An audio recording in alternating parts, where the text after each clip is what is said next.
I would like to acknowledge the traditional owners of this land where we gather and to pay my respects to elders past and present. My name is Tim Dunn. I'm a professor in the School of Political Science and International Studies. I would also like to acknowledge the presence of distinguished guests, the Hon Kevin Rudd MP, Minister for Foreign Affairs, Professor Paul Greenfield AO, Vice-Chancellor of this university, Mr. John Michel, Queensland State Director, Department of Foreign Affairs and Trade, UQ colleagues, conference guests, ladies and gentlemen. This is a signature event inside a big event. As many in the audience know, we scheduled the UQ Political Science and International Studies annual lecture to coincide with the inaugural Asia and Pacific International Studies Association conference. Before handing over to the Vice-Chancellor for the official welcome to the Minister for Foreign Affairs, I'd like to say a few words about how we conceived the idea behind the lecture and the conference. The main conference relates to the challenges facing political institutions in providing security and justice in a world of many worlds. One of the bridges that needs to be built if we are to mediate the world of many worlds is the bridge that exists between academic theories of global politics and their practical application. This was identified yesterday by Professor Higgett, Vice-Chancellor of Murdoch University, as a challenge that the academic community must respond to positively. Professor Higgett is surely correct to argue that we must move away from the idea that theorists and practitioners occupy two worlds of international relations, to use the title of a collection of essays by Christopher Hill from Cambridge University.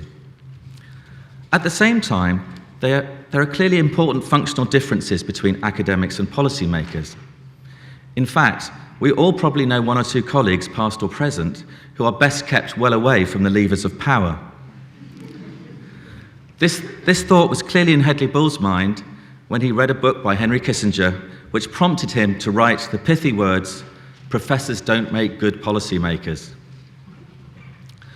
Bull was only half right.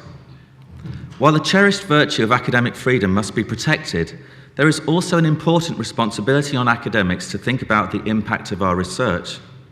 We must do more than endlessly interpret the world. The point is to change it.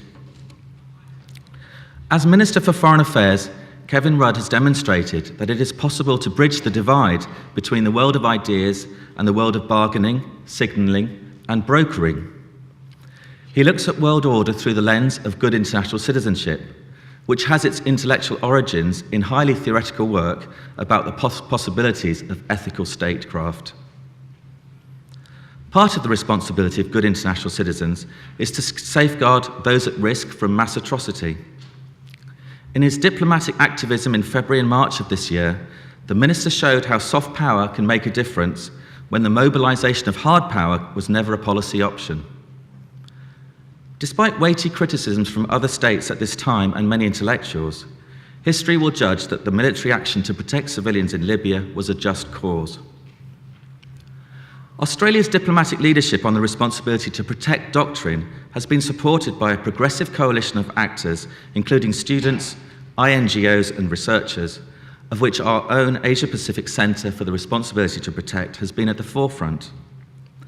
In this respect, R2P shows how the two worlds of political action and academic research can be successfully bridged.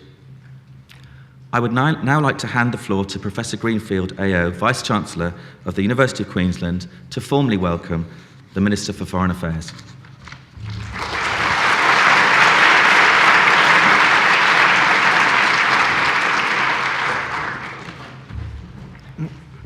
The Honourable Kevin Rudd MP, Australian Minister for Foreign Affairs, distinguished guests one and all. Some of you will be familiar with the satirical road song, "I've Been Everywhere Man." The original Australian lyrics were penned quite some time ago indeed, when our guest speaker was relatively young. They actually mention his hometown in the song. But since they were penned, Kevin Rudd, particularly as Minister for Foreign Affairs, has been just about everywhere. As Minister, his travel schedule is daunting. In the past 10 days alone, he has been to San Francisco, Mexico City, New York, Washington DC, and then, not content with the long-haul flight back home, he travelled to Condobolin, a car journey of almost 500 kilometres from Sydney. Yesterday it was Brisbane to fire up children's passion for reading and address a conservation agriculture congress.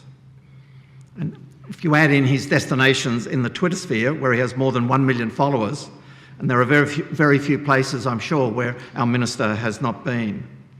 However, it's a safe bet to say that he's never been before to an International Studies Association Asia-Pacific Regional Conference. So I think this is a first. Indeed, it speaks volumes for the stature of this forum and for you as delegates and the issues that you're addressing, that Minister Rudd has made time to attend and deliver the second University of Queensland annual lecture in politics and international affairs. He needs little or no introduction to scholars of international affairs, having served as a diplomat and Shadow Minister for Foreign Affairs, among other things, before being Australian Prime Minister from November 2007 until June 2010.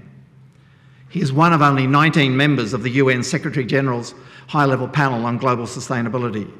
And as he is among people with a passion for education, I would add that in New York last week, he urged the General Assembly to consider establishing a global fund for education.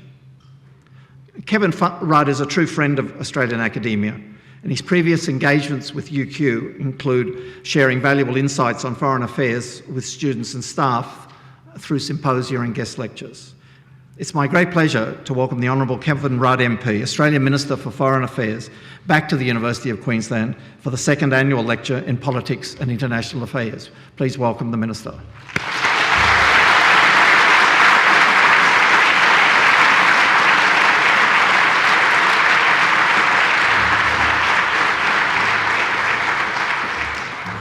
Well, thank you for that very warm welcome, Vice-Chancellor, Professor Dunn, members of the Academy from at home and abroad, and you as students of international relations and the world at large. It's great to be back home in Queensland. It's great to be back here at the University of Queensland, where most of you will not know I was once a distinguished employee.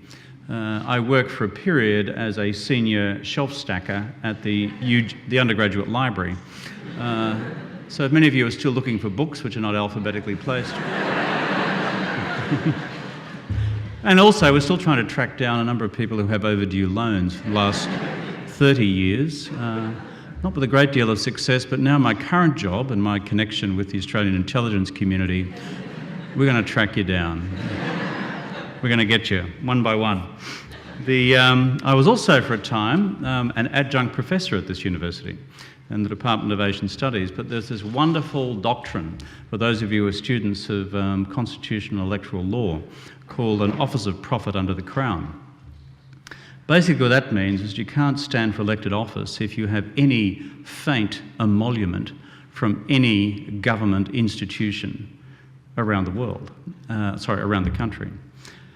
And because I was an adjunct professor, as you know, any of you who are adjunct professors, you receive a fantastic salary, nothing, but you are able to get a free car park. And those of you at the St Lucia campus know that this is basically manna from heaven. So I took formal advice that the possibility of my use of a free car park here at the University of Queensland as an adjunct professor at the University of Queensland constituted an Office of Profit under the Crown.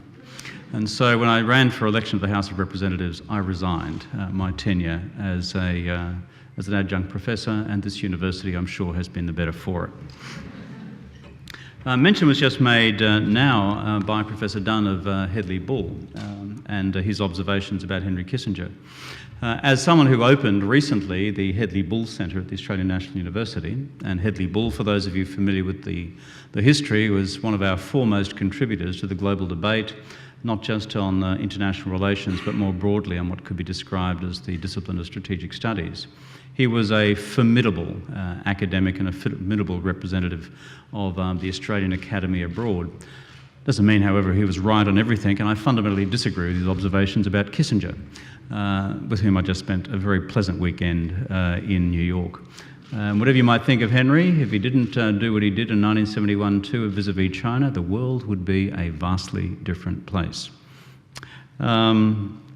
And also, just to establish one point of factual accuracy, not that anything in the media is ever written incorrectly, but when it was reported recently that I travelled from the Osmin conference with Hillary Clinton, the Secretary of Defence of the United States in San Francisco, the 60th such event, the 60th anniversary, I should say, of the 51 Alliance, and then via Mexico to the United Nations in New York, and then for a series of meetings on China with representatives of the US administration in Washington. And then back here to Condobolin, which basically is in the same league of cities. And anyone visiting from abroad will be asked to spell Condobolin later on.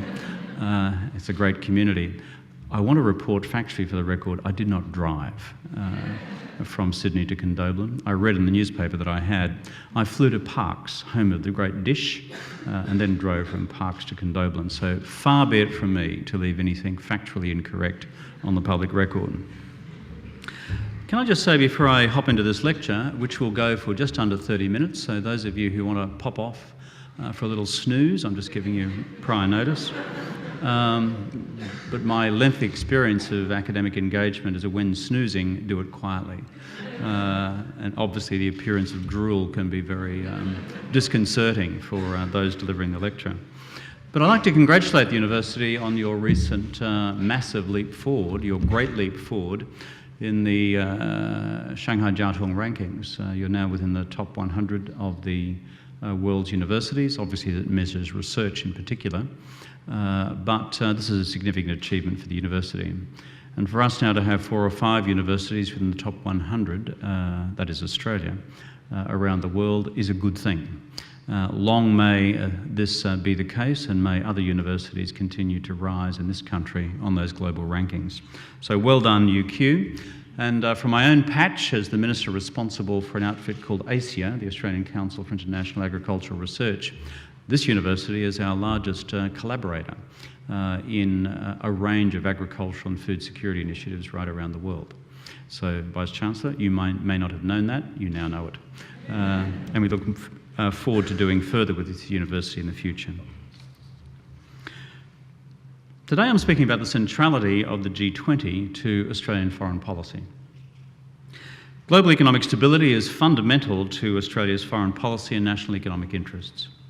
Those who argue that the current debates in Europe and the United States are remote to our global economic reality should look carefully at this morning's reports of the downgrading of New Zealand's sovereign credit rating by international credit rating agencies.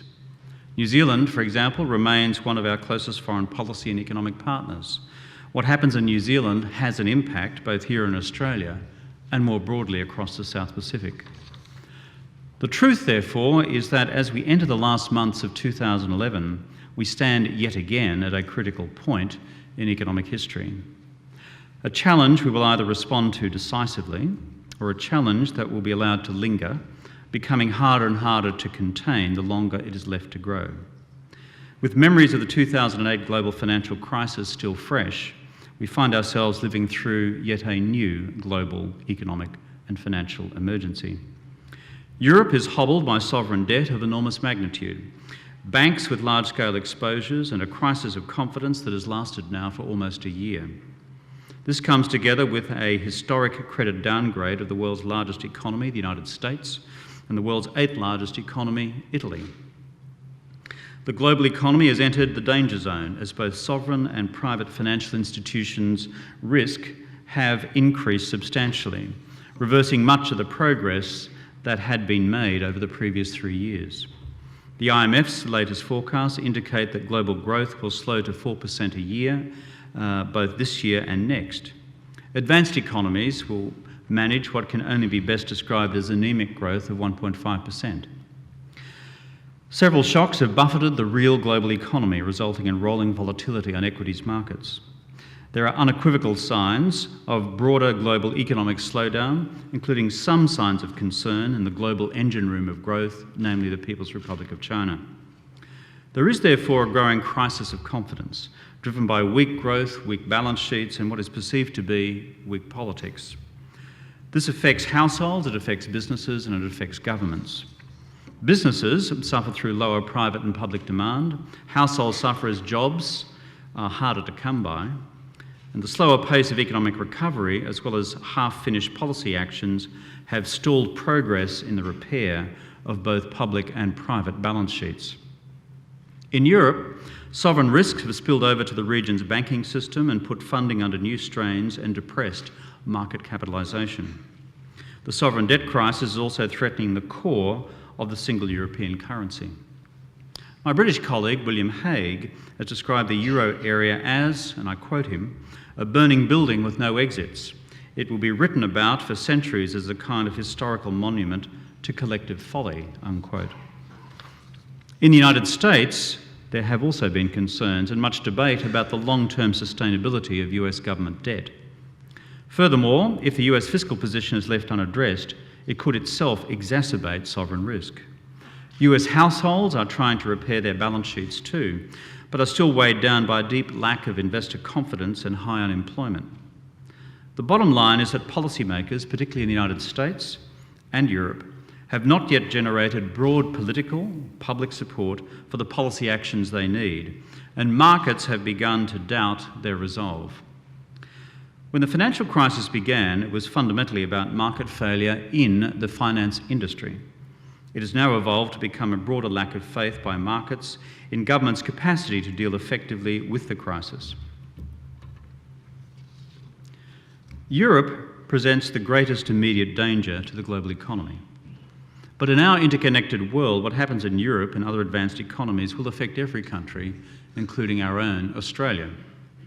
The clouds are darkest over Europe, where banks and financial institutions are bracing for a possible Greek default. Their best hope is that Europe can erect firewalls that prevent contagion spreading to other Eurozone countries fast. There have been some positive developments. The German Parliament last night voted to expand the size and scope of the European Financial Stability Facility, endorsing Chancellor Merkel's handling of the crisis and taking a step towards a longer-term solution for Greece. The biggest fear is that a Greek default on its 366 billion euro loans, representing 166% of Greek GDP, would trigger widespread selling of Eurozone debt, triggering a broader financial crisis. Portugal and Ireland also face significant challenges. Ireland's debt to GDP ratio is still at 109%, with a fiscal deficit of 10% in 2011. Portugal's debt to GDP ratio is 106%, with a fiscal balance of 6% in 2011. Sovereign debt concerns have now spread to the core economies of Europe as well, particularly Italy, 1.9 trillion euro debt, or 121% of GDP, and Spain, 733 billion euro debt, or 67% of GDP.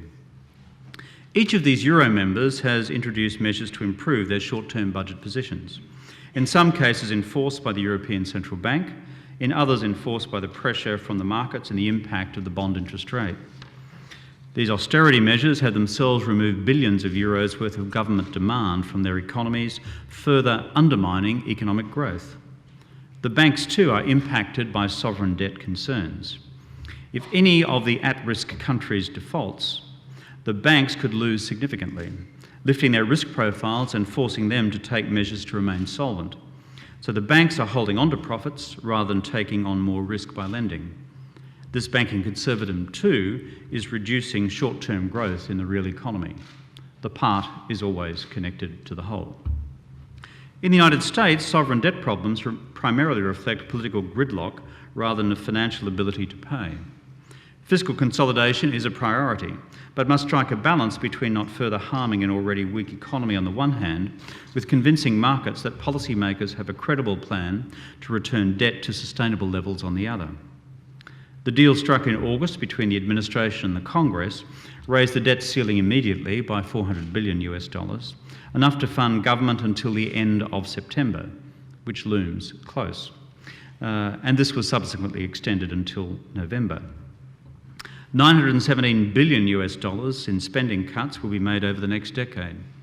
Another $1.2 trillion in savings is to be voted on by Congress before 23 December, which, if successful, will also see the debt ceiling lifted by a further $1.5 trillion.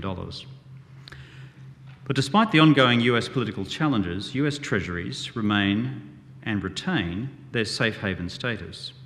Their demand is being lifted by global economic weakness, which is boosting the appeal for lower risk assets. But in the real US economy, the truth is that spending cuts will also decrease overall demand in a period of at best sluggish economic growth and very high unemployment, still more than 9%. And let none of us forget that the United States, as still the world's largest economy, has a real economic impact across the world, particularly in Asia, as US households tighten their belts. The economic prognosis there for the US economy remains problematic for the future. In China too, there are signs of slowing growth. Given its role as an engine of global growth since 2008, this is critical.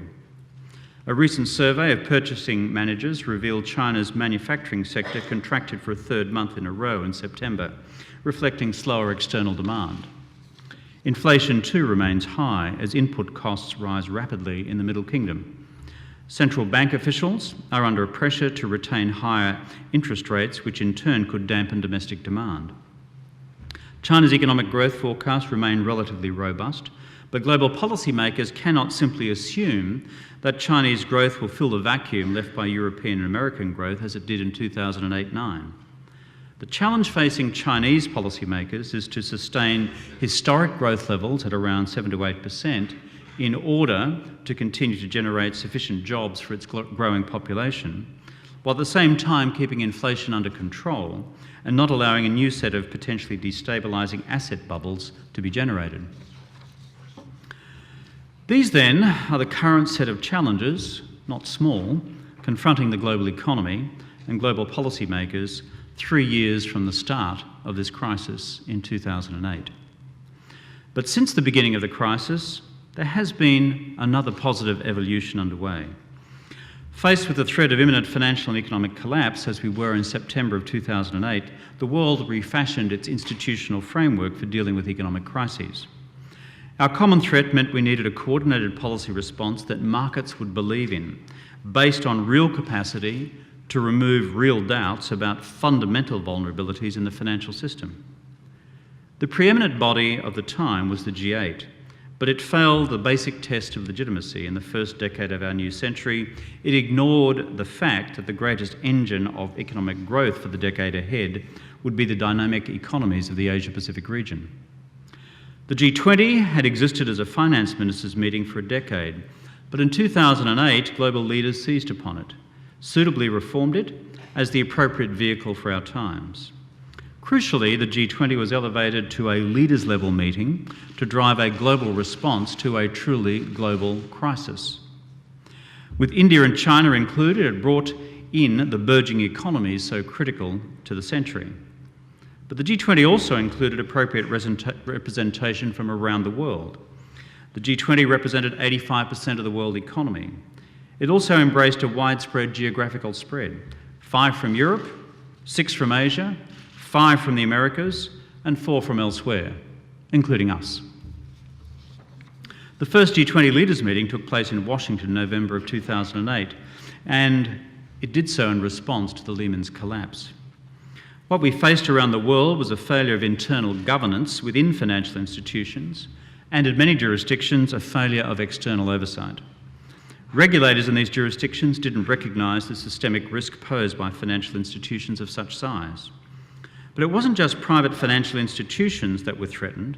There were also cascading crises in credit markets, in debt markets, derivative markets, property and equity markets. International financial markets simply dried up, directly affecting interbank lending on which otherwise robust Australian financial institutions depended. The financial crisis became an economic crisis, and in many countries became an employment crisis, a social crisis, and in turn, a political crisis. It is a textbook study of those of you engaged in international political economy. The immediate task we faced in Washington was to rebuild confidence in the financial system by making sure central banks provided enough liquidity, and by that ensuring systemically critical financial institutions could be recapitalised and remain solvent. Leaders also agreed to the Washington Action Plan to arrest deteriorating financial market conditions and to improve financial regulation over the medium term. Leaders agreed not to resort to trade or investment protectionism and empowered the WTO, the OECD and UNCTAD to provide a regular public report back to the G20 on any national breaches. National governments and central banks also acted, with fiscal and monetary stimulus that kept their economies moving and bank guarantees that stopped a complete collapse of international bank lending. In Australia, critical decisions were taken on one weekend in October of 2008 to avert a collapse in consumer confidence in our own banks by guaranteeing bank deposits. Sovereign guarantees were also extended to Australian interbank lending to keep the international arteries of finance flowing. To prevent a collapse in consumer confidence, retail spending and employment, the government also issued controversial cash payments to households as a deliberate measure to sustain employment over the critical summer of 2008-09 in Australia, when employment collapsed literally across the rest of the OECD. 5 months later at the London G20 summit in April of 2009, government struck an unprecedented deal to coordinate fiscal and monetary stimulus measures to avert the threat of a new global depression. $5 trillion US in stimulus measures were agreed at that summit. As well, an extra $1.1 trillion US dollars was allocated to the IMF, the multilateral development banks, and the G20 agreed on support for trade finance to help sustain growth in the developing world and to prevent the drying up of global trade. For the record, trade in that 6-month period contracted by just under 20% around the world. We had not seen such a significant contraction in global trade at any comparable period in history. The G20 also established a new Financial Stability Board to coordinate and oversee the implementation of reforms in private financial institutions, as well as national and global regulatory arrangements to reduce the risk of another crisis. The result, according to later IMF analysis, and as reflected in market response, was that London summit of the G20 broke the fall in the global economy. 6 months later, at Pittsburgh in September of 2009, the G20 recognised the threat that rising national debt posed for many countries that had been running consistent deficits over the years. But those deficits were now exacerbated by the cost to sovereign debt of bank bailouts and the cost of public funding of the necessary fiscal stimulus. Pittsburgh therefore agreed on a framework for strong, sustainable and balanced growth, setting out a way in which G20 countries could act together to support long-term global recovery, by supporting also the new drivers of economic growth and by charting a credible path back to surplus for deficit economies. Pittsburgh also agreed on the need to further strengthen financial supervision, particularly to address the question of institutions that are simply too big to fail. Leaders also reformed the global system to take into account the real shifts that had already taken place and were continuing to take place in global economic power structures. Processes were established to increase the voting powers of emerging economies like China and India at the IMF and the World Bank. This resulted, in many respects, belated global recognition of the critical future role of emerging and developing economies in long-term global growth. China could not be ignored. India could not be ignored. Nor could Korea, nor could Latin America, nor could Africa. In Toronto, the Toronto G20 summit, consistent with the global framework on sustainable growth as agreed to at Pittsburgh, advanced deficit economies committed to at least halve their fiscal deficits by 2013. And in Seoul, at the G20 in November last year, the G20 agreed to develop guidelines to address large current account imbalances. This built on the mutual assessment system of macroeconomic review of the world's largest economies, supported by the IMF, to report on the international state of national and global imbalances and the actions of surplus and deficit nations. Seoul also agreed to the Seoul Development Consensus as the G20 recognised the challenges facing developing countries in meeting the Millennium Development Goals and the need to source funding through new models of innovative finance to underpin the development gap between rich and poor. So how's the G20 gone so far? Many have criticised the G20's performance. And in any fair-minded analysis, there is much to criticise, but also much to praise. The core reality is that 3 years into its existence, it has thus far prevented a recession, induced by a financial crisis, from becoming a full-blown depression.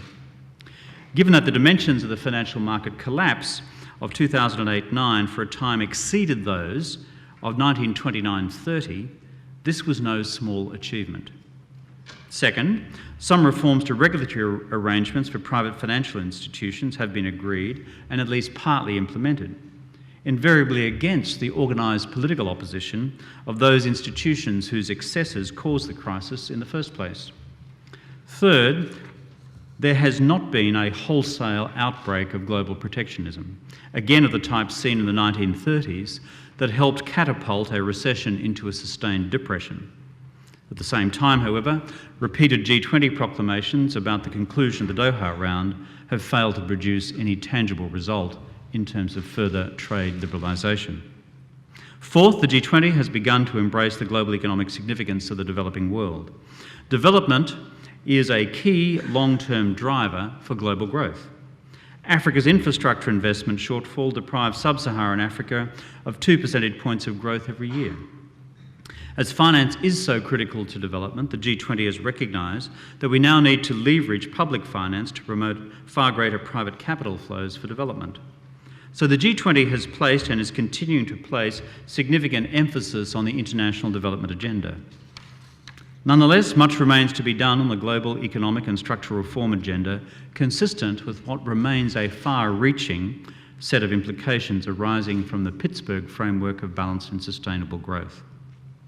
In fact, it has been a failure fully to implement that framework's requirement for a credible path back to fiscal balance and debt stabilisation that has caused much of the financial market nervousness that we have seen in recent times, as markets calculate the possibilities of sovereign default. There has been much commentary on this over the past 12 months. Greece, in this sense, has simply become the trigger. Most analysts agree that the current sovereign debt crisis is a direct result of the 2008 crisis, which began in private financial institutions. There are two fundamental imbalances that need to be addressed in the global economy now to deliver strong and sustainable growth for the future. The first is this: the private sector in the major advanced economies needs to re-establish itself as the engine of growth. Countries with already overstretched budgetary positions and loose monetary policy cannot rely infinitely on short-term stimulus measures.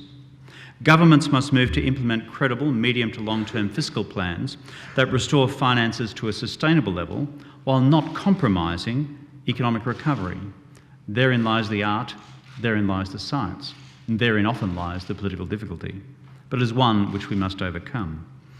Private financial institutions, particularly in Europe, need also to be encouraged to start lending again through appropriate balance sheet restructuring.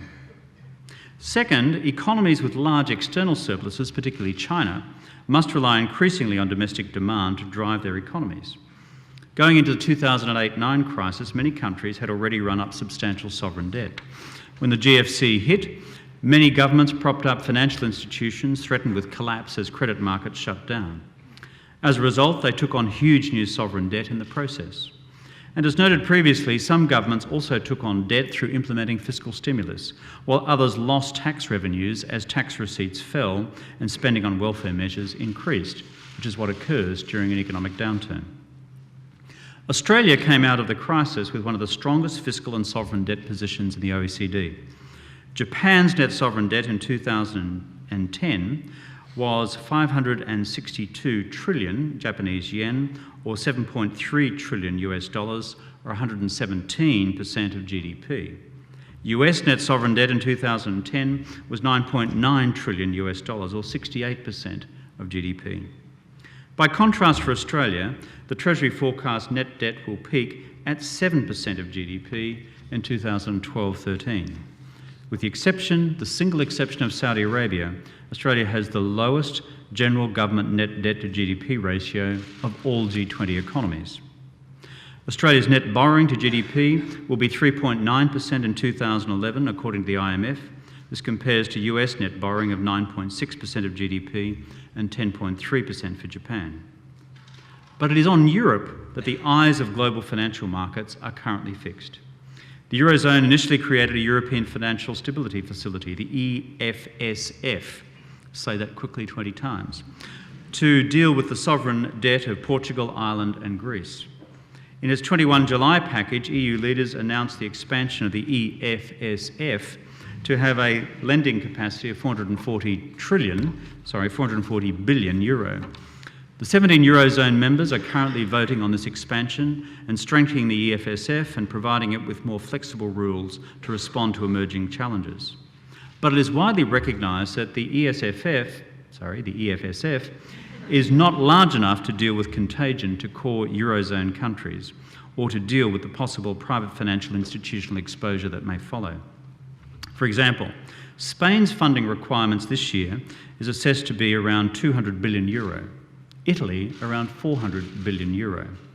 The previous European plan of muddling through, frankly, is no longer viable. The Australian Treasurer said recently he's wary of, and I quote him, Europe falling off a cliff. Policymakers have been repeatedly caught behind market developments. That's why Europe is now considering further strengthening of the EFSF. A number of options for leveraging existing funds into a multi-trillion euro package are under consideration and to be announced later this year. This broadly is where the problem currently lies, pending further announcements in Brussels, Paris and Berlin as we move to the next G20 summit in Cannes. And as noted above, developments in Berlin overnight, through the resolution of the German Parliament, may well prove to be encouraging. Nonetheless, whether we like it or not, the as yet unresolved European financial crisis is the most immediate challenge facing the G20's role as the premier institution of global economic decision-making. When the G20 therefore gathers in Cannes, markets will expect global economic leadership. The G20 succeeded in fending off the crisis in 2008. The G20 now has no less daunting a challenge ahead of it now, particularly if Europe has failed to act effectively prior to November. We all need to look beyond our immediate regions and look immediately instead to our collective global responsibilities. Gordon Brown put it another way recently when he said, 10 years ago, the US engine could drive the world economy. And 10 years from now, emerging market countries stand to take over that role. The problem is that the world economy now lies somewhere between.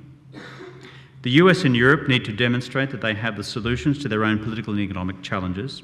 In the United States, this is much a matter for the administration, as it is the United States Congress. And in the European Union, we need leadership to demonstrate that the Euro project has not reached a dead end, that a way forward can be found that allows for a deeper, more effective fiscal and economic union. China too has a role now to play. Premier Wen Jiabao made it clear in June that China wanted the stable development of the world economy. China has offered to help with European sovereign debt positions. But China also needs to act on the appreciation of its own currency. Good for China in terms of boosting domestic consumption and therefore new growth in that country, but also good for the world and for world trade. Other emerging powers too need to play their part. During last week's meeting of finance ministers in Washington, Brazil, Russia, India, China and South Africa agreed to do what they could to help global financial stability. On the macroeconomic front, we need Cannes, the G20 summit, to deliver a credible political commitment to address the key vulnerabilities to the world economy. Major economies need credible but carefully calibrated plans for fiscal consolidation, a return to surplus and a shift in demand from public to private. This means a renewed focus on structural reforms and a commitment by Euro members to ensure the adequacy of the EFSF. On financial regulation, the emphasis at Cannes should be on the timely and effective implementation of already agreed reforms, the so-called Basel II and Basel III reforms, and capital requirements for the 28 currently identified systemically important financial institutions. The G20 must focus also on providing momentum to these reforms, which will gradually increase global financial instability, lessen the risks of moral hazard, and ensure taxpayers are no longer asked to bail out irresponsible major institutions. We also need to strengthen oversight of the shadow banking activities of the system and oversight and transparency of over-the-counter derivatives. The development agenda also remains essential to the G20's legitimacy, as well as recognising the potential for the developing world to itself become a critical driver for global economic growth in the 21st century. Growth increasingly needs to come from the developing world, from the emerging economies. A reminder that all countries are partners in building a balanced and sustainable growth model for the global economy for the future. Food security will be a major focus at Cannes, including making humanitarian assistance more effective, strengthening early warning systems, and critically boosting agricultural productivity, particularly in Africa. Other important areas to make progress on include mobilising private funding for infrastructure, particularly in Africa, reducing the costs of remittances, which represent such a large income flow to many of the poorest economies in the world, and strengthening social protection within the developing world. So whether we like it or not, Cannes will be a test for the G20. The world is looking to the G20 to act again as the steering committee of the global economy. The G20 did this at the London Summit in 2009, when the world faced the worst global economic conditions in 75 years. The Cannes Summit is an opportunity to provide this again. Arrest the slide in global confidence, strengthen the foundations for strong, sustainable and balanced global growth for the future. The G20's credibility depends on it. The reality is that there is no alternative institution to fall back on if the G20 does not act. With its membership and structure, the G20 is the optimal, albeit imperfect, platform to address these challenges. The G20 summits to date have shown that the G20 is capable of performing as an effective decision-making group. The reality is that the G20 will only continue to attract support so long as it remains capable of delivering on its core economic objectives. The G20's credibility will rise or fall on its ability to provide guidance and action that the global economy now needs. Failure to act will seriously undermine the G20. To conclude, this will have fundamental implications for Australia's national interests. In 2011, Australia's G20 membership now lies at the absolute core of Australian foreign policy. It provides a platform for Australia to do so much more in the world as a middle power with global interests. It provides us with a platform to engage directly, not indirectly through the proxy of others, on the critical challenges of the global economy, the global environment, as well as climate change. Challenges which all directly affect this country's national interests. Australia first sought membership and expanded G7 more than a quarter of a century ago. We failed. 3 years ago, we succeeded. It was a hard-won prize. Many others around the world actively fought against it. We prevailed through more effective global diplomacy. And now, under no circumstances can we allow it to falter. We simply have too much at stake, and so too does the world. In recent years, we have moved from a G7 with no emerging country representation to a G20 which corrects the Eurocentric nature of the G7. Some now argue for a G193 to gain the perfect legitimacy which only the United Nations General Assembly can provide. But I would hazard to say with perfect legitimacy comes equally perfect ineffectiveness in dealing with the complex, dynamic and potentially destructive beast otherwise called the global economy. Of course, the alternative to the G7 and the G20 and the G193 is the G0. That is, the effective collapse of any form of credible global economic leadership. For these reasons, the G20 is, in my argument, the best blend of legitimacy and effectiveness available to the international community, particularly in dealing with the current challenges facing the global economy. Besides, now is not the time for a global seminar on the structure of the G20. The times are pressing, the challenges are great, action is needed. We should learn from history. The financial crisis that began with the Wall Street crash occurred in 1929. It was not until 1933 that countries gathered at the London Conference, including Australia, to resolve a collective response to the rolling financial and economic crisis which followed. The London Conference failed, and the history of the 1930s, both economic and political, is too familiar to us all. It is imperative that the world succeeds at the Cannes G20 summit. Australia, for its part, will be throwing everything at it. I thank you.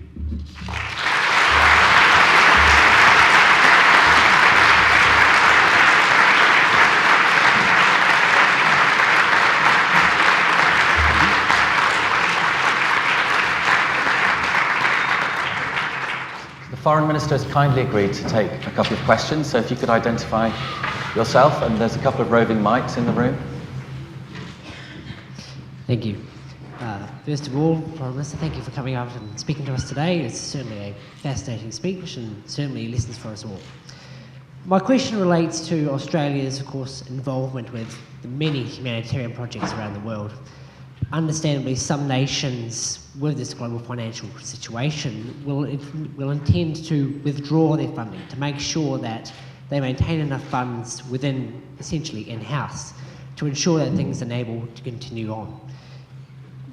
Foreign Minister, would you be able to inform us what Australia's efforts will be to continue to maintain, while the economy will stay stable internally, to continue Australia's humanitarian investment overseas? Thanks very much.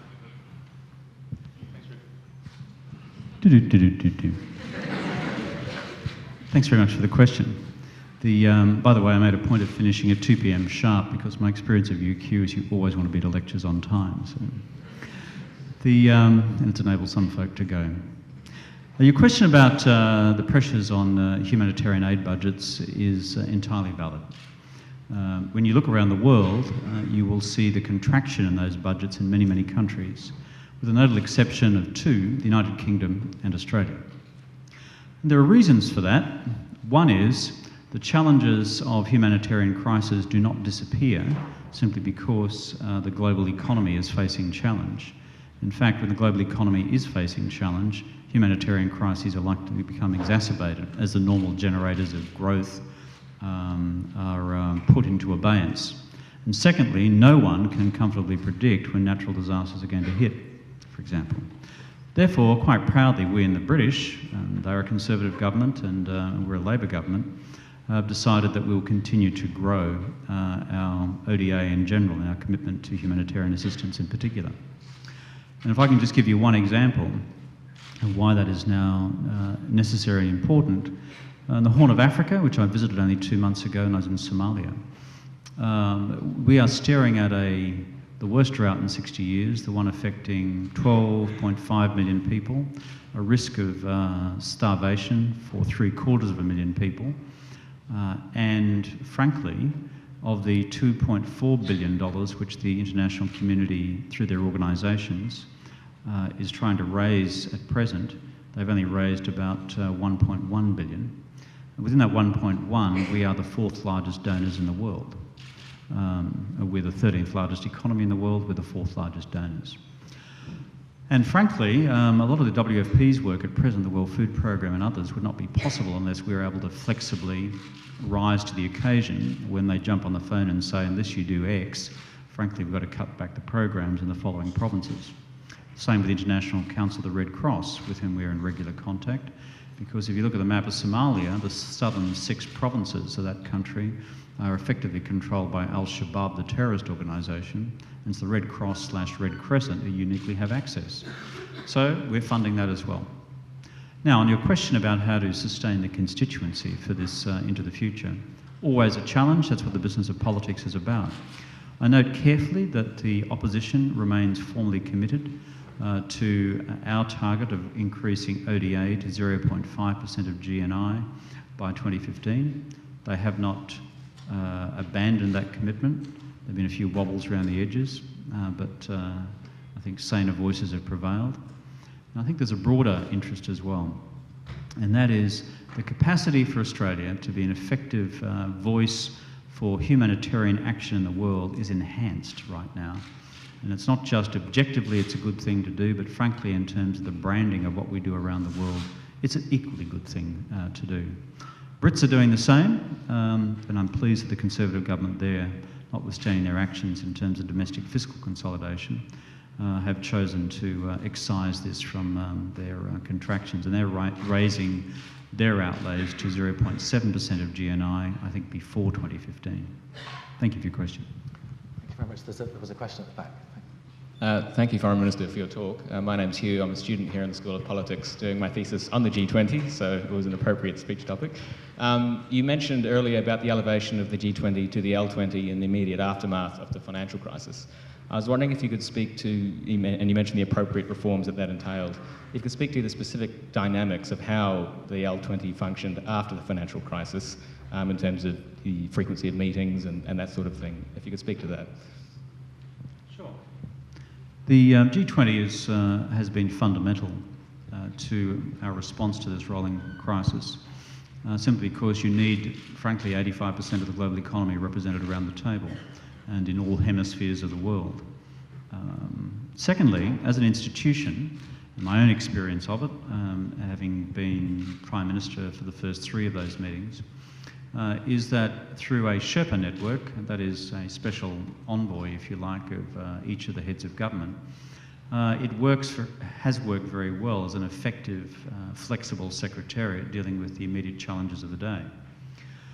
For example, as we moved towards the London summit in March of 2009, it was that Sherpa network, and Australia was very active in the midst of it, which crafted the agreement on the 5 trillion stimulus and the other support for the multilateral development banks. A lot of work also occurs informally on the telephone. One of the great hazards of Australia is that we're in no one's time zone. And so if we're having a teleconference on something or a video conference, let me tell you, it's either midnight or it's 2 o'clock in the morning. But that's necessary in terms of making sure that you are developing a constituency for hard decisions with heads of government whose national advisory systems may be leading them in other directions to what we think would be best for the global interest. I think there's an open debate about the formalisation of G20 Secretariat arrangements, and I have a completely open mind on that for the future. The key thing, though, has always got to be one of not being, shall I say, ossified by being too distracted from the current and immediate challenges of global financial and economic matters. If you fail to deliver on that, then you'll be marked down and ultimately you'll become not relevant. If you continue to deliver on that, your relevance and stature as an international body will be enhanced. And hence why this is, frankly, an annual test for the G20 and the Sherpa network which supports it. We're very active in the midst of it and will continue to be so. I think there's probably time for one more question. There's a man there with a white shirt.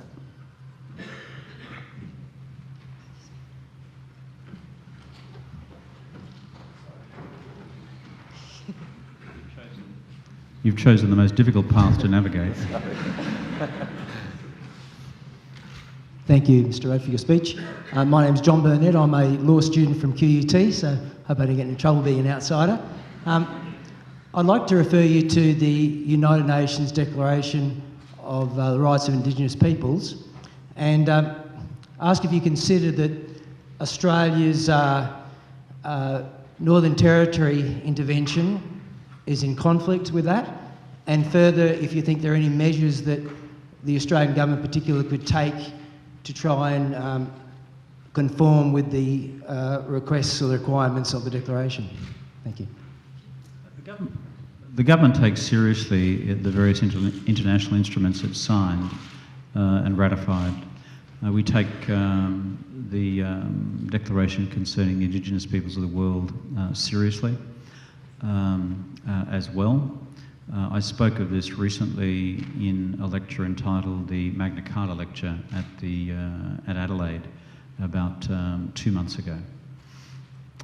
Plainly, when it comes to, therefore, Australian domestic policy actions in relation to Indigenous Australians, we've got to be mindful of our national laws, we've got to be mindful of our international arrangements as well, the various covenants on human rights, as well as declarations of the type that you've just mentioned. Recently, as you know, in terms of the intervention, we were quite open in, unlike the previous government, in having UN special rapporteurs or representatives of the Human Rights Commission come to Australia to look at anything they want to, frankly, and to provide public reports on what they regard to be as deficiencies or inconsistencies with our international undertakings. I think the Human Rights Commissioner Pillay was here on that mission 2 to 3 months ago, and she had some critical things to say which we are now seeking to respond to. So the key thing is, I think, to maintain an open door, open yourself to international criticism. The moment in which you close the door, you provide other governments who, shall I say, have a much less user-friendly approach to human rights to use our non-participation as a precedent and an excuse for themselves to maintain closed doors. So this is a work in progress. Jenny Macklin, the Minister, has responsibility. She's doing a very good job. But if there are any consistencies, then we will work to deal with those over time. And my final point about the NT intervention, which has, fully admit, mixed reviews around the country. But as the author of the apology, let me just say this. Things in the NT and things with Indigenous Australia in many parts of the country were simply not working. And if you looked at the on-the-ground experience of people who were measuring the incidence of violence and abuse and non-attendance at schools, etc., you could not simply adopt a business-as-usual approach. You could not, as a matter of conscience, adopt a business-as-usual approach. You couldn't, as part of your national fiduciary responsibilities, adopt a business-as-usual approach. Is it perfect? Nope. But when I've seen the measures in terms of school attendance and housing and primary health care, for example, I do see real progress. We've now, in the NT and beyond, we've got 3,000 to 6,000 Aboriginal kids now attending early childhood education equivalent courses, that is play learning and things like that. We're having much more attendance now at primary health care examinations across both the NT and elsewhere. Housing has been improved. There are massive gaps that still exist, and that's why part of the apology speech I required that myself and then the subsequent heads of government, including the current Prime Minister Gillard, deliver an annual report to the Parliament on where we'd progressed to or failed to progress on closing the gap. And I think it's that sort of transparency which is helpful for the real debate about how you, in fact, make our Indigenous brothers and sisters have the same opportunities in life as we have. That's the goalpost, that's the mission statement. There'll be huge bumps on the road. It won't be nirvana, but I'd rather be doing what we're doing than the way things were not being done in the past. Thank you very much.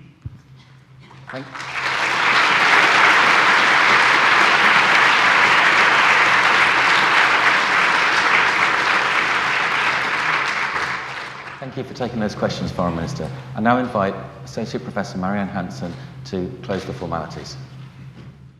Ladies and gentlemen, distinguished guests, before we adjourn this session, I have one or two housekeeping matters to note. First, can I remind, especially the ISA delegates, but everybody here, that your lunch will shortly be available for you in the foyer of this building. So please do feel free to enjoy the hospitality. Second, members of the United Nations Students Association and the Australian Model United Nations Group, please remain in this auditorium at the close of this session, at which time the Minister will be pleased to meet with you. Having said that, ladies and gentlemen, my main task, my very pleasant task today, is to thank our speaker for his talk to us here at the University of Queensland. We have heard just how interconnected we are as regions, states, and people in a world of many worlds. Currently, of course, a world which faces a number of serious challenges, most notably perhaps the economic crisis, and, as noted by the Minister, the serious impacts of this crisis on issues such as food security, fulfilling the Millennium Development Goals, addressing climate change, etc. It's heartening to see our Foreign Minister actively engaged with these issues, and especially heartening, I think, to know that he is paying attention to the plight of the world's poorest peoples, states and regions. Thank you, Minister. We're particularly pleased that Mr. Rudd was able to give us his time today, as we know just how much in demand he is, and also that he's needing his rest following his recent surgery. We all wish him the very best of health for the future. We know that the Minister will remain a friend of the University, and we feel honoured that he has been able to share some of his experiences and ideas with us today. Ladies and gentlemen, on behalf of the University of Queensland and the School of Political Science and International Studies, I would like to offer you, Minister, this small gift, and I ask you now, audience, to join me in thanking Mr. Rudd for his lecture today. Thank you.